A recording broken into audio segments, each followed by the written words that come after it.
No country will respect us with these political persecution. In fact, even the most wild-eyed radical leftists don't respect our country any longer. The people who voted for Joe Biden, the people who like Joe Biden, are starting to break, bend, and snap. This clip is astonishing. From News Nation. You might not have ever heard of them, but I'm actually pretty amazed that News Nation has done really great reporting. They're a startup cable news company. They're growing in viewership. They're trying to essentially be like CNN of the 90s and just present both sides. And there was a guy named Stephen A. Smith. I just want to show you like a little snapshot into what this is doing to the left here. Stephen A. Smith is not a logical man. He's not even the middle of the road leftist. He's like a wild-eyed radical, a racialized radical. Stephen A. Smith is an ESPN commentator who is like one of the most far lefties on CNN. He was on News Nation last night with Chris Cuomo, of course, not a Republican. And Chris Cuomo and him were having this conversation, and my jaw hit the floor. I'm going to show you the view from the left. I'm going to start by showing you the view from the left to show you how extreme this has gotten. Check out Stephen A. Smith, Hillary Clinton, Barack Obama, Joe Biden supporter, on TV last night being like, my God, so you're telling me that the only way that they can beat Trump is to put him in jail? That is wild. Watch. I'm holding the scales of how this gets weighted by the American people. On one side, you have, Stephen, it's just too much, man. It's just too much. Versus, wow, they go after him so much, it's got to be him because he's the only one who can take on this system. Which way do you think it goes with this latest news? Well, I'd say the former as opposed to the latter, but I'd still say to you, Chris, that it doesn't matter that much to several people. Number one, his supporters ain't fading one bit. They're going to be there. They're going to march lockstep with him. They won't budge 1 inch. On the other hand, you have people that may be a bit fatigued and completely exhausted over the nonsense, recognizing the fact that he's not necessarily the commander in chief that they want to have, but they still find themselves sitting here and not just saying towards him, not again, not again, not again. They're looking at our federal government. They're looking at state prosecutors. They're more importantly looking at the White House, looking at the Dems, the liberals on the left, and they're saying, this is what you have. Because in the end, what it comes down to is this, Chris, in my opinion, just being a layman, somebody that leaves the aficionado status to people like yourself and others, just as a regular American citizen out there voting, we can feel any kind of negative way that we want to feel about Donald Trump. At the end of the day, what we're asking ourselves are, is he going to end up in jail? Are you going to prevent him from running for the White House? And the answer to most people is, no, it's going to be much ado about nothing. He's going to be accused again. You know, back in the day, he was impeached not once, but twice. But yet again, he's still here. You know, you've highlighted to your viewers and to everybody who would listen, the man could be indicted. He can be thrown in jail and could still run for president. So at the end of the day, are you going to beat him or not? You beat him once, he wouldn't admit it. He still won't let it go. He still claims that the election was rigged and stuff like that. And he's still here. Even a cat doesn't have as many lives as Donald Trump appears to have when it comes to being in a political stratosphere of things at this moment in time. And that's what ultimately it comes down to the American people. Most people don't care whether he's in jail or not. You have people who want him in the White House, and you have people who don't want him anywhere near the White House. But everybody is disgusted with us constantly hearing about one indictment or one accusation after another, allegation after another being thrown in his direction. But he's still around to talking to microphones, to be on his social truth platform, to spew whatever it is that he spews. You can't seem to get rid of him. That's the issue. Well, also, I mean, you know, some people don't like this analysis, but, you know, this is politics as much as it is law. Now, some people don't like that either, but that's the reality. They haven't nailed them. You know, I have somebody pulling for me right now, the most ignored part of the Mueller report. Okay, which was to me the only part that mattered. It was like one of the last pages. And on it they said, look, we got the guidance from the Office of Legal Counsel. We can't prosecute a sitting president. But if we could, here's this list of laws that we think he broke. And there was significant obstruction of things which is a pattern of conduct with the guy. But at the end of the day, you don't have to be a lawyer. You don't have to be, Right. as you term it, an aficionado. Do you have the goods? When you say he had classified documents, are they documents where when I hear what they are and what they were about, I'm going to be like, holy cow, what was he thinking keeping that for? Why would he do that? And if it isn't, then what do you think the rebound effect is here? I think it's a detrimental effect against the Democrats because, first of all, they're going to be blamed.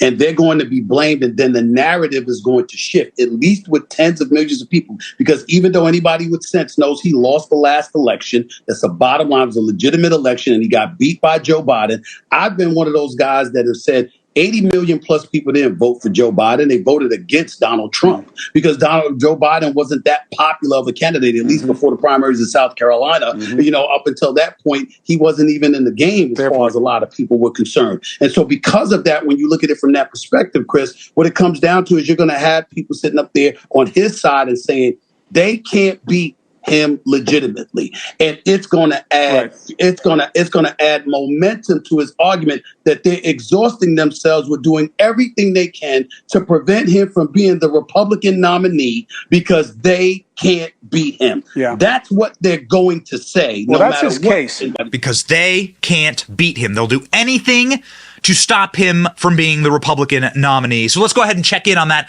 Republican field running against Donald Trump. What have people been saying to their great credit or shame? Ron DeSantis, the weaponization of federal law enforcement represents a mortal threat to free society. We have for years witnessed an uneven application of law depending upon political affiliation.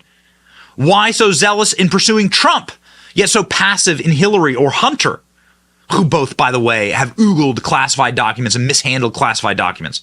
The DeSantis administration will bring accountability to the DOJ, excise political bias, and end weaponization once and for all. This is getting good engagement. 8,000 retweets. So, strong statement there, naming Trump. The strongest statement of the night came from Vivek Ramaswamy, who is also running as a Republican for president. We can't have a two-tier system of justice, one for Trump, one for Biden, one for Assange, one for Manning, one for BLM Antifa, one for peaceful protesters on January 6th. This is an affront to every citizen. We cannot devolve into a banana republic where the party in power uses police force to arrest its political opponents. Hypocritical for the DOJ to selectively persecute Trump and not Biden. There are also serious legal questions about the president's power to declassify documents and the potential legality over classification. That's for the courts to decide. We, the people, decide on who governs the nation. It would be much easier for me to win this election if Trump weren't in the race. But I stand for principle over politics. I commit to pardon Trump promptly and restore the rule of law in this country.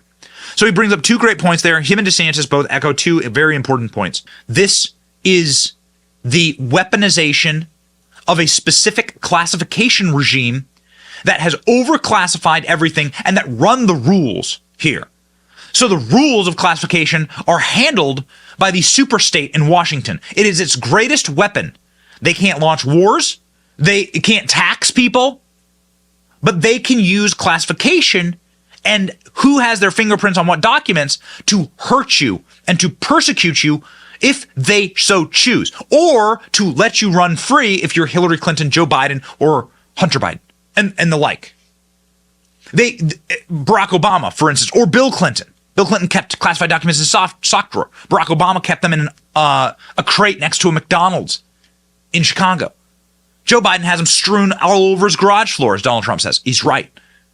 They don't go after them because they're part of the regime. They'll use these little rules, these little process crimes to shove Donald Trump into a wood chipper, into a meat grinder, because they control little details, the digits and the decimals inside of these little U.S. codes, the little minutia, these little like tweaks in the law. You can destroy anyone who's ever seen a classified document ever by doing this. It's the assertion of control over the executive and over Congress. It's utterly unconstitutional. It's an abomination to our nation. And that is what Vivek and DeSantis, to their great credit, are going after here. Kevin McCarthy saying today is a dark day for the United States, unconscionable for a president to indict the leading candidate opposing him. Joe Biden kept classified documents for decades. I and every American believe in the rule of law. Stand with President Trump against this grave injustice. House Republicans will hold this blazing weaponization of power accountable. I stand with President Trump, says Byron Donalds. This is just going through some of the individuals. The House Judiciary is saying witch hunt simple 2-letter tweet, and Lauren Boebert saying, ladies and gentlemen, they released this Trump indictment tonight because the walls are closing in on Biden. We've seen the evidence. There is, ladies and gentlemen, just far too much going on here. And it's just lost. They timed this indictment because they knew the walls were collapsing in on Joe Biden. That's exactly what happened. That is what Jim Trusty, who is Donald Trump's lawyer, said last night. This is the attorney that will be representing Donald Trump in this case in Miami. I am very enlivened that this will take place in Miami. Thank God. Jim Trusty, let's go. Well, we don't have the actual indictment yet. I suppose they'll give that to us at some point between now and Tuesday afternoon. Maybe they're too embarrassed to give it to us early. I don't know. But it's a combination of theoretical charges. Again, we just have a summary. We don't have the indictment in front of us, but it looks like the Espionage Act, which is kind of laughable on its face, several types of obstruction and conspiracy, and then false statements. So they're kind of throwing everything in the kitchen sink up on the wall in an investigation that even in just recent days, we have brought to light criminal obstruction behavior by the investigators. You know, it's an amazing moment, Laura. I have not built a career attacking DOJ. I was a prosecutor for 27 years. I spent 17 years there. Loved it. But this is outrageous that they actually have prosecutors who literally, among other things, and we've categorized a number of abuses, literally told an attorney that he probably won't get his judgeship if he doesn't flip his guy against the president. You know, you don't have to be a lawyer to recognize there's something really wrong with that. One of their main investigators, one of their main prosecutors, I should say, said that in front of 5 others who kind of looked down at their shoes and didn't say anything, basically committing a federal crime at the Department of Justice to try to bring home cooperation from who they viewed as an important witness. So that's Donald Trump's attorney saying that there is obstruction of justice going on within the Justice Department. They are acting as a criminal organization. You know that. They're trying to make Donald Trump a criminal. Jonathan Turley, one of our favorite political commentators, is saying that Donald Trump should absolutely run on pardoning himself. But as with many of these cases, Jesse, it comes down to timing. They don't have a lot of runway before the presidential election. And the court's going to be in a tough position how to deal with this criminal case when you have the leading candidate for president who wants to be campaigning. Then there's the final issue here, which is going to get really wicked. And that is, Trump could run on pardoning himself. You know, for people that feel that this is bias, that this is part of a pattern, he could turn this on his opponents and actually run on his right to pardon himself. So if he's elected, even if he's convicted, he could pardon himself, or he can do so before a trial occurs. Yeah, the good old pocket pardon. So Fox is hearing that it involves obstruction and... Well, I mean, you're actually going to have no other choice. The federal government pushed forward with this, and so they've left Donald Trump no other choice. It'll have to be a campaign issue, pardoning Trump. That will now have to be a campaign issue. It's already been a campaign issue, pardoning J6ers. The goal of all this is to psyop us. That's it. You're living through the greatest, largest psyop in human history, this side of COVID. The greatest goal here is to psyop us. Don't pay attention to Joe Biden. None of that's real. Look, Donald Trump's the real criminal. The person who was on talking about that with us this week is legendary attorney Alan Dershowitz, who was hot under the collar last night. I don't think we should be criminalizing these decisions to take either accidentally or deliberately material home. I believe that every single president in my lifetime, every single president has taken some classified material with them. And remember, a president doesn't have to cooperate with people he believes are trying to get him. You have to show that he crossed the line into criminal obstruction, that defendants are entitled to be tough and to play hardball and to say, look, I'm not cooperating. I'm pleading the 5th. I'm pleading the 4th. I'm pleading the 6th. I'm getting tough lawyers. We're going to fight this. You don't have to be Joe Biden and roll over and cooperate with the government. It is no crime to be tough and to resist. You have to show that there was a corrupt motive. And if President Trump believes he had declassified the material before he left the White House, then he had no obligation to turn them over to the archives. So I agree with Greg. This is a civil case that should have been resolved civilly, and this better pass a very high standard if we're going to accept the administration going after people who are running against them. You know how serious that is? Yeah, it's really serious. In fact, Mark Levin says that it is the real insurrection. Taking this case, and he's undermining the country, and he's interfering with a presidential election. And let me be clear, as Jared said, the Attorney General of the United States made this final decision. This is not the independent counsel statute. This is a special counsel appointed by the Attorney General under a Department of Justice regulation.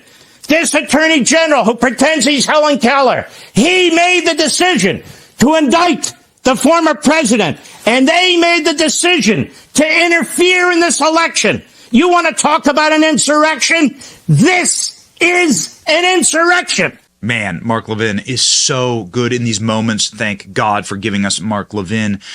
Pete Hegseth on Fox arguing that everyone should be in Miami next week, echoing Charlie Kirk, saying that all GOP candidates should show a unified face and head to Miami next week and to call out this weaponization of our Justice Department, the insane radicals running Biden's regime right now. Remember Biden campaigning on return to normalcy? Everything will be normal when I get into office. Nothing bad will happen. We'll all go back to not having the government being an interfering force in our lives. What a con artist. What a scam. What a villain. Watch. But as it pertains to the Republican primary, Republicans will rally around Donald Trump. I think every single Republican nominee should be down in Miami on Tuesday night, standing for justice in the country, saying, hey, I may be running for president. Mike Pence, Tim Scott, Nikki Haley, whoever, Ron DeSantis, but this is injustice. This should not stand. Now, I don't think they have a chance now, considering what Trump is up against. This will only strengthen him. But it's not about Trump. It's about our system. Man alive. Hey, listen, Pete Hegseth going in hard on the paint. Pete Hegseth obviously endorsed Donald Trump. He's been a close friend of Donald Trump. What about people who don't endorse Donald Trump? What do they have to say? What about, let's say the mushy middle, independent journalists? What are they saying? Well, what they're saying is that this is farcical. You head on over to News Nation, Chris Cuomo, Democrat, defender of his brother, Democrat governor, hater of Donald Trump, Chris Cuomo, and Matt Taibbi, who's an independent journalist who no one can impugn. Both of them saying, hot damn, man, we live inside of a third world banana republic. Again, let's take a vision into the middle left. I'm not talking about the deep state left, like the MSNBC people. Those are the deep state left, owned and operated by the people bringing these charges against Donald Trump. I'm talking about the real left, just normal people, normal Democrats living in the street, going about their daily lives. This is an insight into them. And they're saying, my God, this president is a radical. This is extremist. This is dangerous. Watch.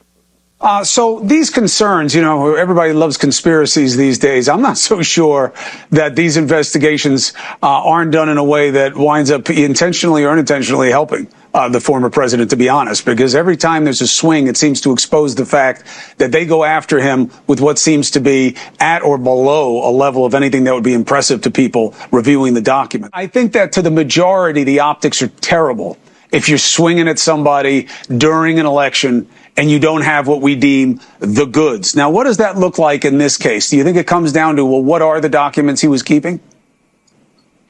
Well, again, I think if you are a person who grew up in a third world country, you would recognize this kind of thing as something that happens in a not entirely free society. So the optics of this are terrible. There's no way around it.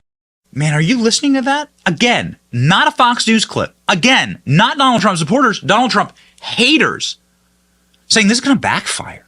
This is what happens in third world countries. Nothing about this is impressive. Nothing about these charges are impressive. Oh, you're saying that Donald Trump doesn't have a right to his own documents? Well, I have a document for you. Look at this document. Here's a document showing the declassification of all Crossfire Hurricane docs that Donald Trump signed. This is real. This is the act. I'm going to show this every single show. This is the actual presidential memorandum declassifying these documents. They will never be able to get rid of it. They'll never be able to reclassify them. A president did it. That's it. The end. Donald Trump had these documents, and that's what they're going after. This is effectively a pocket pardon. And this is Donald Trump, the giant orange middle finger saying no. And that's ultimately the issue here. The issue here is not any crime or criminality. The issue here is that Donald Trump was the giant orange middle finger, Cheeto dust, call it whatever you will. That's not like you're going to hurt Trump's feelings. He was sent to break up this regime. This is them enacting vengeance. This is the pendulum breaking. They were always going to get Trump. They were always going to come after him. They were always going to find something. They were going to manufacture something, which is exactly what they're doing here. The Espionage Act? The Espionage Act? No, ladies and gentlemen.